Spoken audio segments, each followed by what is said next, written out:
खतरा मंडरा रहा है। ईरान और इजराइल का फिर से युद्ध भड़क सकता है। इसकी वजह डोनाल्ड ट्रंप बन सकते हैं। ईरान के सर्वोच्च नेता अली खामेनेई ने कहा कि ईरान के परमाणु कार्यक्रम को लेकर ट्रंप बहुत बड़ी गलतफहमी में है। खामेनेई ने कहा कि ट्रंप और नेतन्याहू को ईरान की मिसाइल पावर नहीं भूलनी चाहिए।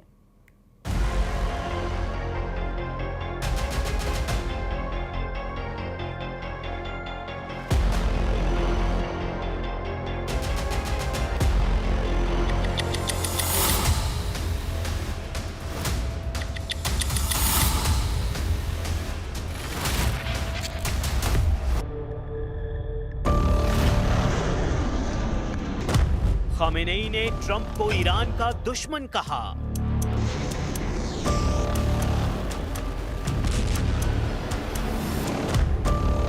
खामेनेई ने ट्रंप को डील ब्रेकर कहा।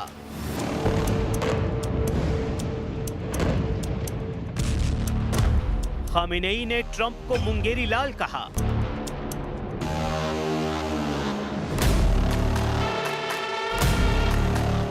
खामेनेई ने ट्रंप को कातिल कहा।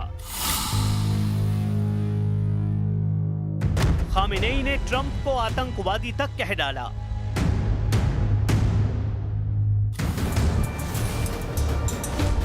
ईरान के सर्वोच्च नेता अली खामेनेई ने डोनाल्ड ट्रंप पर अब तक का सबसे बड़ा हमला बोला है। खामेनेई ने डोनाल्ड ट्रंप और बेंजामिन नेतन्याहू दोनों को जून में लड़ा गया 12 दिन का युद्ध याद दिलाया है। खामेनेई ने याद दिलाया है कि कैसे ईरान की मिसाइलों ने इजराइल की कमर तोड़कर रख दी और फिर इजराइल इतना बिलबिलाया कि डोनाल्ड ट्रंप को नेतन्याहू के जहनी जख्मों की मरहम पट्टी करनी पड़ी। आखिर खामेनेई क्यों ट्रंप को याद दिला रहे हैं 12 दिन का युद्ध? क्यों खामेनेई बता रहे हैं कि उनकी मिसाइलों की असली ताकत अब तक अमेरिका और इजराइल दोनों ने नहीं देखी है, जिन्होंने तेल अवीव से लेकर हाइफा तक सब कुछ तहस नहस कर दिया था। ये 13 जून की रात और उसके बाद का वीडियो है जब ईरान की मिसाइलों ने तेहरान और बाकी शहरों पर हुए इजरायली हमले के बाद नेतन्याहू के शहरों को दहला दिया था।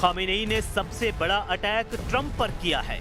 खामेनेई ने अमेरिका और इजराइल की एयरफोर्स पर ठहाका लगाया है और कहा है कि ट्रंप चाहे जितनी शेखी बघारते रहें, कितने भी दावे करें, लेकिन ईरान का परमाणु कार्यक्रम न इजराइल की एयरफोर्स तबाह कर सकता है, न ही अमेरिका के पास ऐसी ताकत है। बेहतर है कि ईरान के परमाणु अड्डों को तबाह करने वाले ख्वाब देखते रहें। ईरान न उनके काबू में आया है, न कभी आएगा।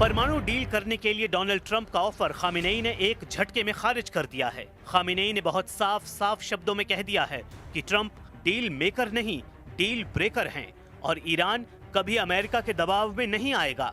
ये ख्वाब देखना ट्रंप छोड़ दें।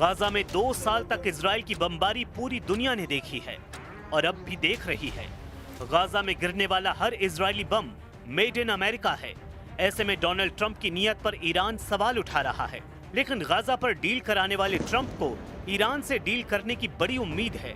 हालांकि अब खामेनेई ने ट्रंप के बढ़ते हुए हाथों को ऐसी ठोकर मारी है कि इसका मैसेज सीधे व्हाइट हाउस तक गया है और डोनाल्ड ट्रंप का रिएक्शन भी देखने वाला है। If you look at the Middle East, I would say prior to us hitting Iran so hard, we could have never made that deal because you would have had a dark cloud over the Middle East when we took out their nuclear capability, which was one of the great military maneuvers of all time. It was flawless. You saw that. Donald Trump का यही अंदाज है जो उन पर यकीन करने वालों का हौसला डगमगा देता है। एक तरफ डोनाल्ड ट्रंप डील के लिए हाथ बढ़ाते हैं, लेकिन दूसरे हाथ में सामने वाले को धक्का देने का इरादा भी नजर आता है। ये बात ज़ेलेंस्की तो बार बार महसूस कर रहे हैं, जिन पर पुतिन से डील करने का दबाव है, क्योंकि ट्रंप भी बार बार कह रहे हैं कि अब यूक्रेन के बस की नहीं कि वो युद्ध जीते, इसलिए ईरान बहुत चौकन्ना है। और उसके सर्वोच्च नेता खामेनेई ने अपने कमांडरों से बात करके साफ कर दिया कि अमेरिका की मनमर्जी नहीं चलेगी, ना ही ईरान ट्रंप के दबाव में आएगा, क्योंकि अमेरिका पहले ही उसके कई परमाणु वैज्ञानिकों को मौत के घाट उतार चुका है।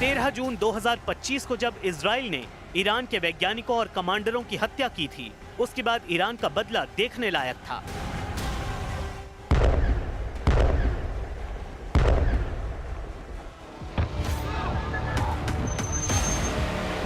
तेरह जून की रात को ही जब ईरान ने इजराइल पर मिसाइल बरसाई तो पूरी दुनिया हैरान थी। ईरान मिसाइल अटैक का हर रिकॉर्ड तोड़ रहा था। क्या तेल अवीव, क्या हाइफा और क्या इजराइल का डिफेंस सिस्टम, ईरान की मिसाइलों ने इजराइल के हर कवच को भेदा।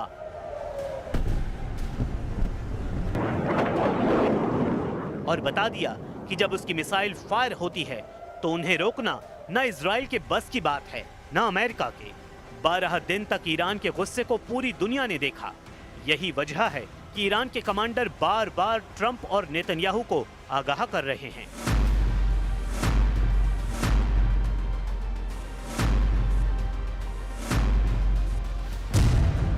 ईरान के रक्षा मंत्री कह चुके हैं कि 12 दिन के युद्ध के बाद ईरान अब डबल ताकत के साथ युद्ध लड़ने के लिए तैयार है। अजीज नासिर ज़ादेह के मुताबिक ईरान की मिसाइल पावर 2 गुना बढ़ा दी गई है। ईरान को लेकर बड़ी खबर इजराइल की मीडिया में छप चुकी है। खबर ये